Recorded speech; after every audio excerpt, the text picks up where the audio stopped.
on the hills, you'd always the freedom. You weren't disturbed. You could go out there, get to the top. The great thing always was getting to the top.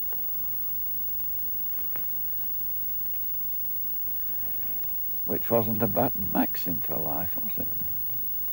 None of my pals wanted to come, so I was on my own. But really enjoyed exploring the area.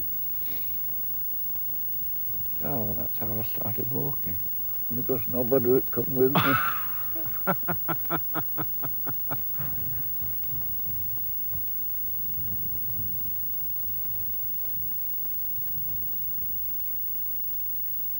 I knew him as kind, solitary, sometimes difficult, A.W. Generations of fell walkers knew him more formally as A. Wainwright, the signature on more than 40 books that celebrated his love affair with the mountains. It's a passion that continued unabated right up to his death earlier this year. The media attention that followed his death at the age of 84 on January the 20th would certainly have amused him. There were extensive and fulsome obituaries in most of the national papers. And they spoke not of a shy writer of regional guidebooks, but of a major literary achievement. His death occurred during the early days of the Gulf War and became the only item of domestic news on the radio. This programme is partly a celebration of Wainwright's achievement, partly a recollection of the years we walked together. But most important, it's an exploration of Wainwright's life and the forces that shaped it. And there's certainly no better place to start than here in the bowl of mountains at the end of Buttermere. To the east, Fleetwith Pike. Away to the west, in the cloud, there's Red Pike and High Stile, the bulk of High Crag, the dip, that's Scarth Gap, and then, most important of all, the mountain that's at the heart of A.W.'s affections, Haystacks. He first brought me here 6 years ago. He was 78, and his eyesight was already beginning to fail. And yet that day, despite the atrocious weather, it was an emotional reunion with an old friend. This is the mountain he described as standing unabashed and unashamed in the midst of a circle of much loftier fells, like a shaggy terrier in the company of foxhounds. He wrote, for a man trying to get a persistent worry out of his mind, the top of Haystacks is a wonderful cure. I wouldn't change any of that. That's what I think about Haystacks. And up to perhaps 20 years ago, it was very rarely visited. None of the books on Lakeland ever mentioned Haystacks, or rarely, just in passing. The glossy brochures never mentioned Haystacks. But we've seen today, we've seen at least 20 or 30 people on a very wet day. So it is becoming a very popular walk. Do you think a lot of that has come about since you wrote your guide? Well, it certainly has. Whether it's because I described it as I did, I don't know. But surprising how many correspondents write and say, I was on Haystacks the other day. And it was delightful. Yes, you can wander about on Haystacks for hour after hour and always find something different. Secret tarns, little crags, sinuous paths. As you've written in one of your books that you would like to end up here, haven't you? Oh, I shall end up here. Somebody will carry me up in a little box and just leave me by the side. And I shall be in company because only few months ago, a woman wrote to me and said her husband had died and wanted to have his ashes scattered on innominate time. And several others have written and said, when the time comes, we'll join you there. So I shall be in company, lots of company. But could you wish a better place?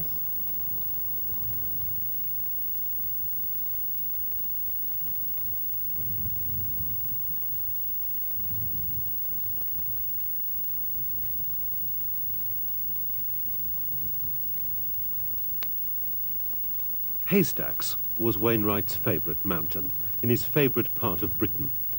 The great wheel of the Lakeland fells and the forces that shaped this landscape fascinated him. He lived in the Lake District for 50 years. And yet he was born and brought up in a world where the smogs of industrial Lancashire blocked out the hills. For what was to be our last week together, A.W. wanted to take me back to his hometown of Blackburn.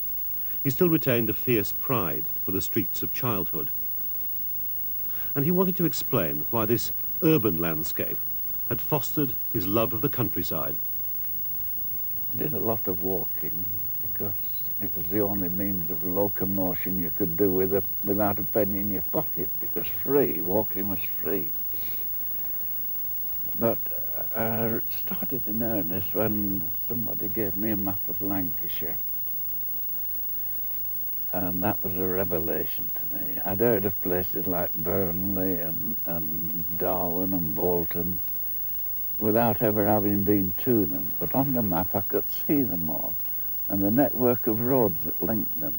And there was a canal that I'd seen bits of. You could trace it for miles. And this map, in a darker colour, had all the land over 1,000 feet. And all the moors and hills around Blackburn were named. I'd never been able to name them before. And I found it was more enjoyable climbing up to these hilltops. And every objective was the top of a hill. There was usually a cairn there or an ordnance column. And to me, they were pinnacles of achievement.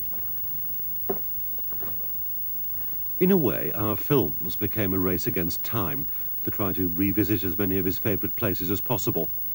Along the way, I was to be treated to a course of Wainwright instruction on the finer points of landscape appreciation. We're just about the 2,000 mark now. Top of Penigant, 2273 feet, not metres. I don't recognise meters. I don't accept meters. So everything's feet with me. You refuse to be metricated, have you? Absolutely. I think this adoption of the metric system shouldn't be applied to mountains. I mean, Great Gable has been demoted to something under 1,000 now. I think it's disgraceful. It's an affront to Great Gable not to be nearly 3,000 feet and something like 1,000 metres. The furthest afield we travelled was to a place that A.W. had never managed to reach in all his years of exploration. His bus pass couldn't get him to the tip of Scotland, to Cape Wrath. Not much Wrath today. No, there isn't. The locals call it Wrath, Cape Wrath, as it's spelt. Can we go a bit further? Not too much further. It's a nasty slope from now on.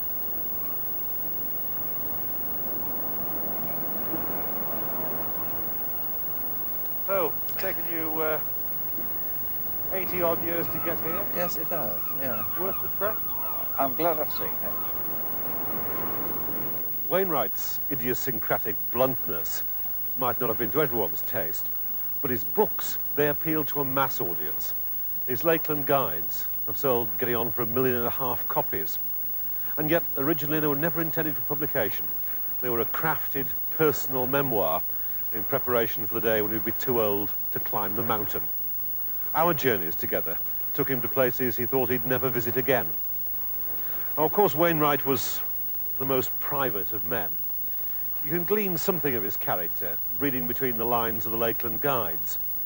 But during our years working together, very occasionally, the cloud would lift and there would be a glimpse of another world, the hardships of early years that he escaped from in this landscape. A.W.'s life didn't start any too promisingly. He was the son of an alcoholic and largely unemployed stonemason. The burden of making ends meet fell on his mother. More worryingly, the young A.W. seemed to resemble neither parent. Everybody's amazement and my mother's great embarrassment, I was born with red hair, which was unknown in the family. Whenever visitors came, my mother took me upstairs and put me under the bed so that nobody could see me. I always wore a cap, which I pulled down over my ears so that nobody could see. But even so, I was chased along the street by kids shouting, "Carrots!" Was it true in your day that there was a great sort of community spirit in these streets? Oh, yes, there was, yes. But this sort of background explains why you like Coronation Street so much, doesn't it? That's right, yes. This is Coronation Street all over again. Lads like Alfred, from the back-to-back streets of Blackburn, went to work in the mill. A.W. was determined to escape the clatter of the cotton machines. He was going to have an office job, preferably at the town hall. It wouldn't be easy. He had to go to work to keep his mother in their house at Audley Range. There's the house in which I was born. So long ago that it seems to have happened in a different life. The rent, I remember, was 6 shillings a week, which very often my mother couldn't afford to pay, so we were usually in arrear with the rent. In the kitchen, I remember the principal item of furniture was a mangle, where my mother did the washing, and not only her own washing, but other people's. She had to do that to keep the family going. What was this area like during your childhood?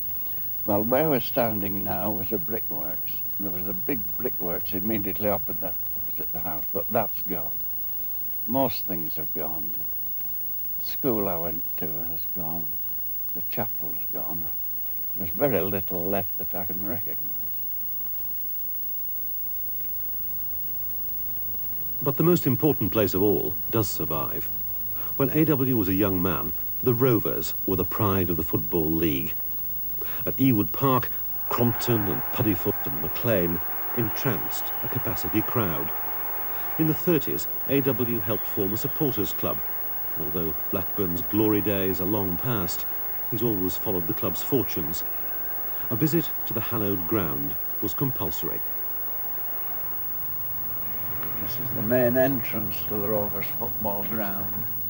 We've been invited in, and I think at least I should remove my cap. You won't often have come in this way? Never. Well, this is an experience I often dreamed about as a lad. Ah, you'll have cheered one or two coming out of here, haven't you? Yeah.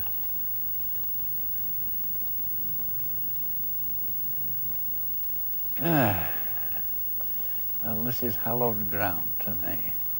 I think I ought to go down on my knees and kiss this too. I know somebody who would, but... Yeah, spent some hours here. I bet you didn't spend many hours in the comforts they've got on the far stand there, though. No, it was standing there and leaning against the barrier. Oh, it's grand. Let's just walk on it a bit.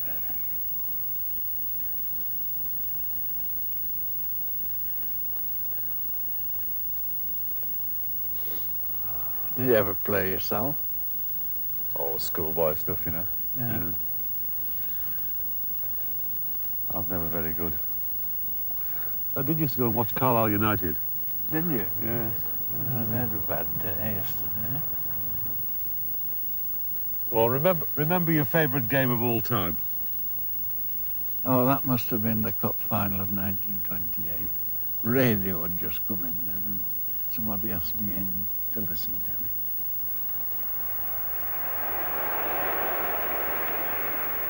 The game was better to watch in those days. There used to be 5 forwards, 3 half-backs, 2 full-backs and a goalkeeper. Now they're all sweepers and strikers and things and seem to wander all over the field. It's quite thrilling to see 5 forwards coming down in a line. Do you remember them coming back to the town with the cup? Yeah, great crowd in the centre of the town. Everybody in Blackburn, I think, would be there. Yes, it was a great time.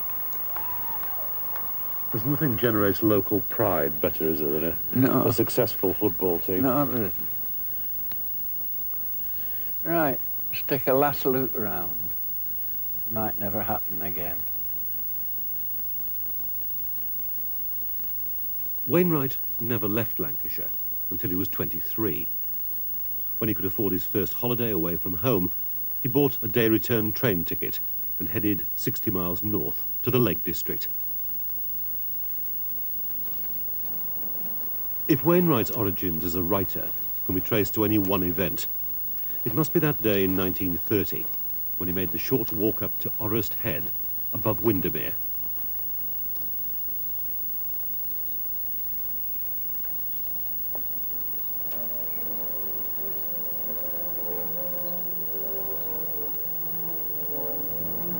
This view from Orrest Head was my first sight of the English Lake District, 55 years ago. And I was totally overwhelmed by it. Wonderful panorama, mountains, lakes, trees. It was all entirely new to me when I first came here. I think probably my life changed on Orrest Head on that day, because my ambition thereafter was to come here and throw some roots down and stay. For 8 years I came up here on every available occasion, usually day excursions on the train. This is a typical Windermere landscape. It isn't my favourite lake. It's been exploited quite a bit. There are steamers on it. There's windsurfing, yachts and so on, speedboats.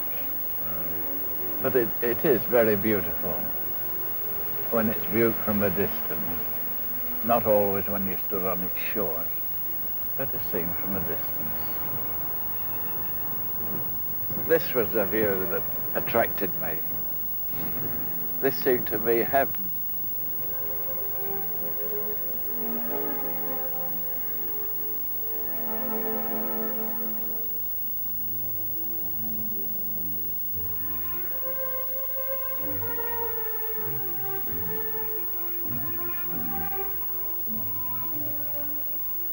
But long before A.W. fulfilled his ambition to live in the Lake District, he was already making books. They were the sort of apprentice models of the later guides. Just before he died, he told me of the existence of these 2 little volumes. In 1938, he took 2 weeks' holiday and went walking in the Pennines and along the length of the Roman wall. The record of that journey became Pennine Campaign. In it you can find the tongue-in-cheek humour that surfaces time and again in the later guidebooks. There's a self-portrait with a caption, "Nearing the end of his grim trek, Mr. Wainwright's face relaxes for a moment during an interview by enterprising representatives of the Northumbrian press." In fact, it was going to be 30 or 40 years before he fell into the hands of the real press. He planned to sell this book, 21 shillings for the original typed manuscript, 17 6 for the first typed copy, and so on. Even at this stage, he was in no doubt that he could be an author. He concludes, "Mr. Wainwright's literary style is free and masterly and reveals the sure touch of the true artist. With this book, he assures himself of immortality." Also in Pennine Campaign, there's A.W.'s first attempt to devise a new style of handwritten layout. And within it, you can find the certainties and delights that were going to be his companions in the hills. He's talking about memorials to military engineers on the Roman wall 19 centuries ago. They're still there for all to see, he says. Go and see them, but go alone. The following year, on the brink of war, A.W. escaped still further afield, to the island of Arran. And he brought back this collection of photographs. Now, the happy snaps are charming enough, but it's the prose, the unmistakable Wainwright, that's the real delight. Talking about leaving Arran, going back to a world heading God knows where, he wrote this: "I left Arran very, very reluctantly, like a lover torn from the arms of his bride. This had been more than a holiday. Rather, it had held the bliss of a honeymoon. An unromantic world called me back." While Europe was at war, Wainwright, with a reserved occupation, had achieved his ambition of getting a job in the Lake District. He joined the treasurer's staff at Kendal and eventually became the borough treasurer. But all his spare time was spent on the fells. And in 1952, he started to gather the information for a set of Lakeland guides that were to extend to more than 2,000 pages and open up the high places to successive generations of walkers.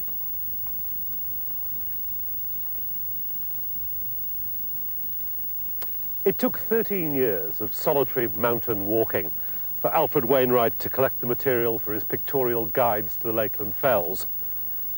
The result of those journeys through the majestic and the picturesque was the very best set of fell walking guides ever produced. A.W. could somehow capture the spirit of a place like High Stile and set it in a few pages of A6. It's a Wainwright enigma. How is it possible for his line drawings and the handwritten page to somehow convey a sense of place better than a coloured photograph or a printed map?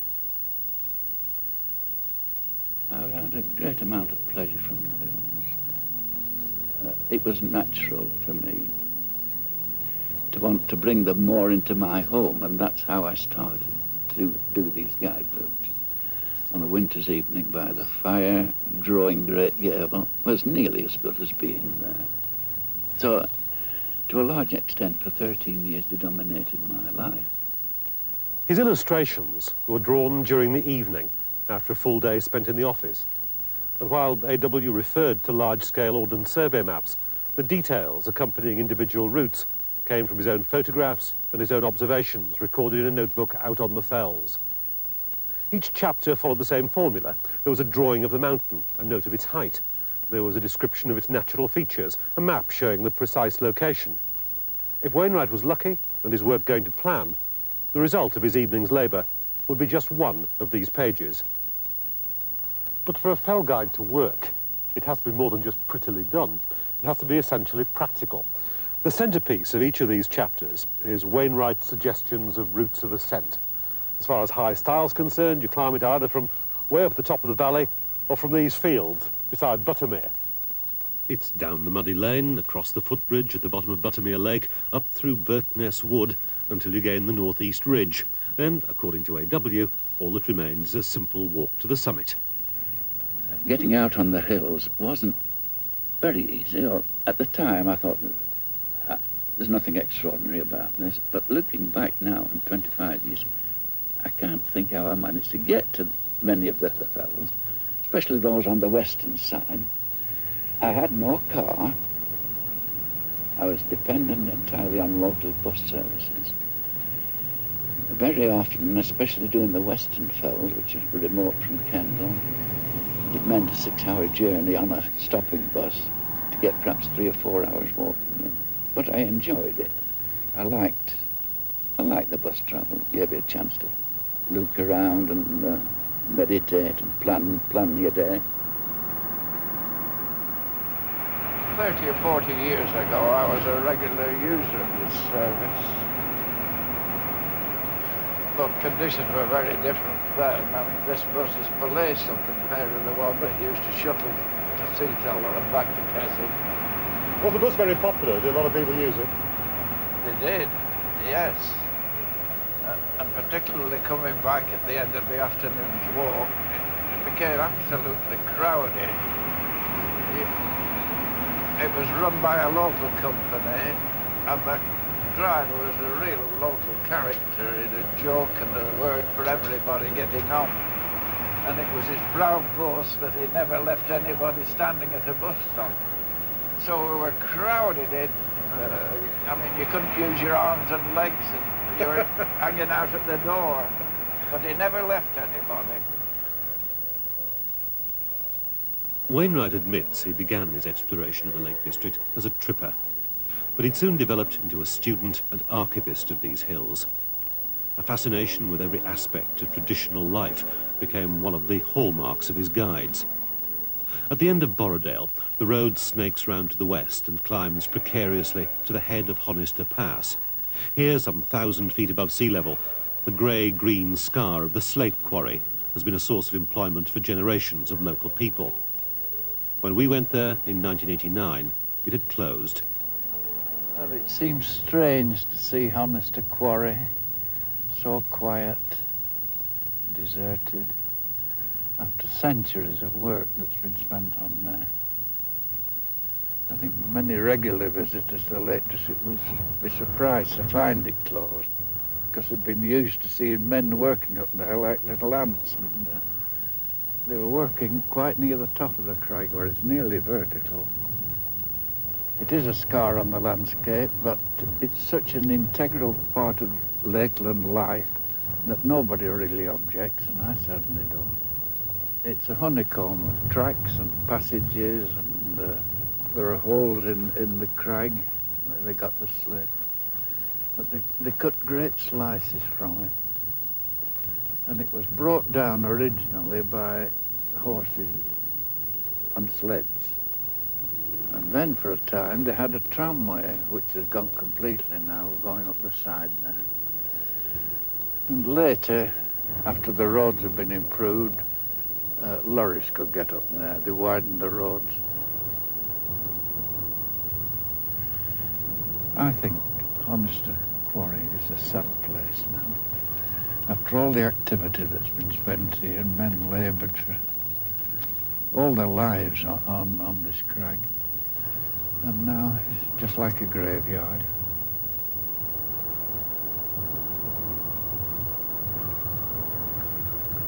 This was the first road over Honister Pass. And this part of the old road is covered by debris and spoil from the quarry. But after we've crossed the new road, it becomes grass-grown. And for the privilege of using it, travellers used to have to pay a toll. And then, early last century, a new road was built. This was abandoned.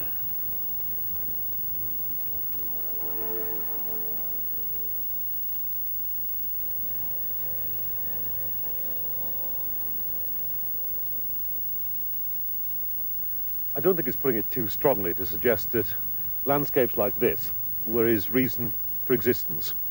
Wainwright, the lad who wanted to be first to the top of Everest, in all his 84 years never went abroad. His argument went something like this: what's the point of learning about the grandeur of the Alps or the vertical walls of the Dolomites if you don't know every square inch of the landscape closer to home? Evenings and weekends, well, those hours were filled with the Lake District. But every holiday, he did escape to a foreign land, a land where the mountains were drawn on a grander scale. Every year, for 50 years, he came here to Scotland.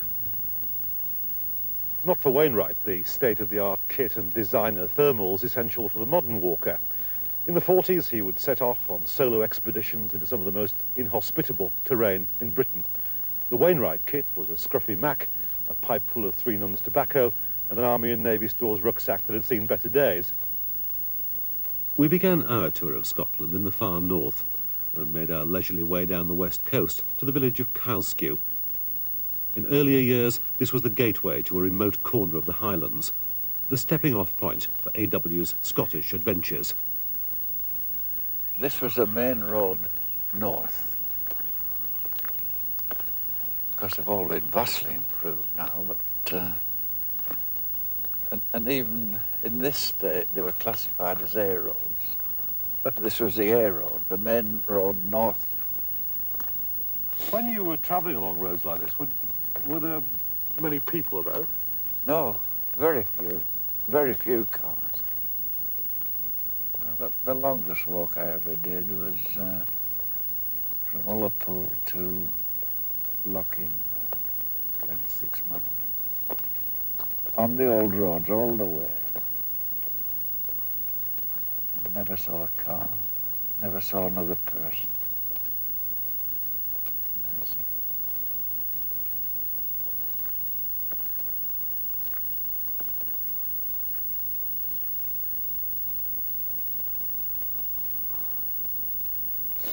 Now this is a slipway of the old Cowskew ferry. Now, all always considered this the most romantic place along the west coast of Scotland. It's coming in from the sea, Loch Cairnbow, and it provided a barrier that road traffic couldn't negotiate. It interrupted the road journey north and penetrated so far inland into a range of high mountains that it couldn't be circumvented. The only way was a ferry here. Everything depended on the ferry. This was the key to the north of Scotland, coming from the south. The ferry now is gone. It's been superseded by the bridge. Can't say I like the bridge. It saves hours of the journey, but there's no magic about it. There was magic about the ferry boat. But it's sad to see an old servant cast aside, isn't it? I rather regret it because I spent hours here waiting for the ferry and not regretting a moment of it. The scenery is so superb around here. We're looking at a scene here that hasn't changed for thousands of years. It's like looking at a dead world, but a very attractive dead world. There's no sense of death here, full of life. The best sound is silence, and here you get it.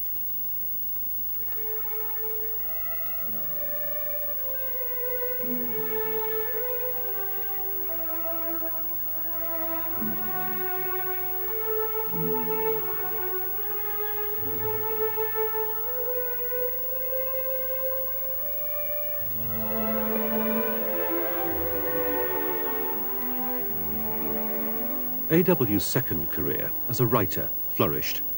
His growing band of admirers began searching for him on the fells, but he usually managed to elude them. They might have had more success if they'd looked for him here, in Kendal. For 40 years, Wainwright kept himself to himself in a house tucked away on the outskirts of the town. Here, in a cramped box room converted into a study, A.W. worked in solitary contentment on his books. Wainwright's window looked out towards High Street, but his preferred view was nearer to hand, the mountain taking shape on the sheet in front of him.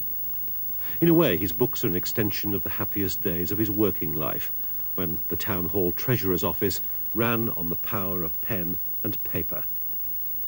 Pen and ink is forgotten. Everything's done by machines. And this change happened just at the time I retired, and I was very grateful to get away because, as I say, I didn't like machines. I didn't understand them. All I understood was a pen and ink, and that's the way I've always worked. So A.W. was not destined to be a great accountant in the age of the computer? Oh, no, I would have been a failure today. I wouldn't have understood what I was doing. Since I retired, I've regularly done a 9-hour day, 7 days a week, and never missed. Every day, I look forward to doing a day's work and enjoying it. So it's never been a boring occupation at all. Our final walk in the lakes was 2 years ago, and we spent one afternoon travelling to the head of Ennerdale. In recent years, the afforestation has meant it's not been one of Wainwright's favourite valleys, but above the trees at the valley head is a place of special memory. You've arrived at the Black Sail Hut in the middle of a grand surround of mountains, including Great Gable, Kirkfell, Pillar, Haystacks, the High Stile Range behind you. One of the loneliest places in the district, one of the most beautiful. If you're a walker, it's ideal. You're surrounded by mountains. Splendid weeks walking from here. Different mountain every day. No traffic, no crowds, no litter. It's the loneliest, most romantic spot in the Lake District. When Wainwright died in January, I suppose it was inevitable that there'd be calls for some sort of memorial. But it's a tricky business. A.W. was the most private of men. There was an idea to rename the coast-to-coast trip Wainwright's Walk. I suspect he would have humphed and dismissed any such silliness. He once said that he could work up no enthusiasm for posterity. Originally, he even planned to cease publication of the guidebooks when he died. But there is one tribute that perhaps A. Wainwright could be persuaded to accept, albeit reluctantly. It's a practical memorial he devised himself 60 years ago, and which until now hasn't been seen.